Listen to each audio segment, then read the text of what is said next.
eat here, where we don't go bankrupt for a medical bill, where we don't evict families who are fighting skyrocketing rents, filling these empty luxury buildings, where our siblings in Palestine can play in the streets without U.S.-funded bombs dropping on them. There is no forgetting the atrocities, the horror that we have seen over the last 450 days of parents pulling babies from under rubble, of hospitals bombed. But we have been on the streets day in and day out. We are making an absolute crisis for the U.S. ruling class, and our collective efforts have built a mass movement for Palestine across all the sectors, y'all, from healthcare to labor to cultural workers, and of millions of people around the world. And so this mass movement, the front that we are building here in the belly of the beast, this complete tidal shift of consciousness and clarity on the violence of Zionism, has ruptured a core vessel in the American political system that is so irreversible that we are watching decades of historic and seismic political change and shift, y'all. Let's go. So I want to just take a second to ground us in what 2024 has looked like in movement. Some may call it a 2024 recap, but y'all, we have had some of the largest pro-Palestine marches in U.S. history. We have had a sham American election predicated on Gaza. We have had the contradictions of the ruling class two-party system revealed, and people abandoning the Democrats. We have interrupted war criminals at every event and every turn, from Eric Adams to Nancy Pelosi. We have turned universities into schools of struggle. The National Guard was called onto college universities, militarizing us.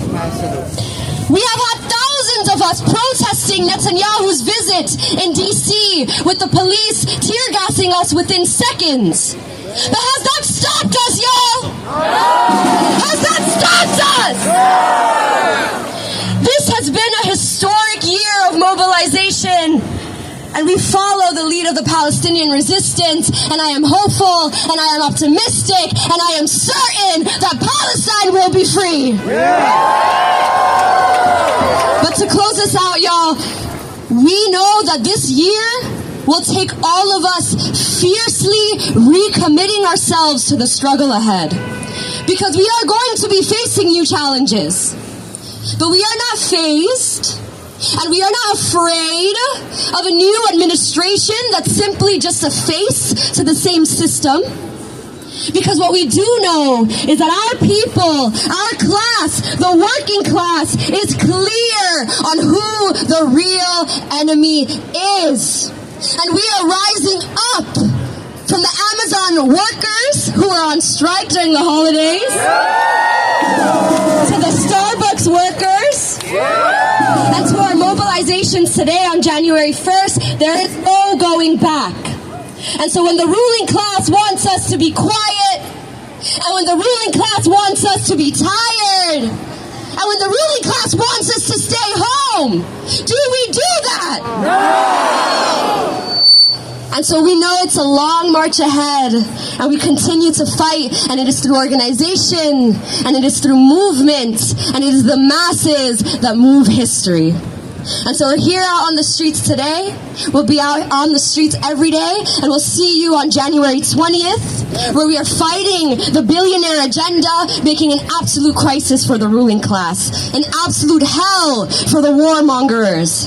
Because this is what it looks like when the people come together to tell the truth. So I want you to repeat after me.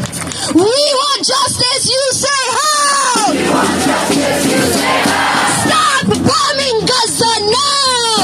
Stop bombing Gaza now! We want justice, you say how? We want justice, you say how?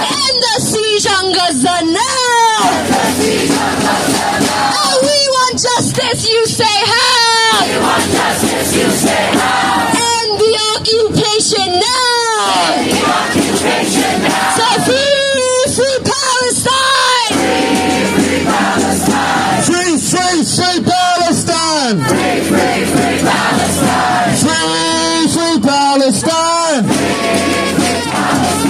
Free, free, free Palestine!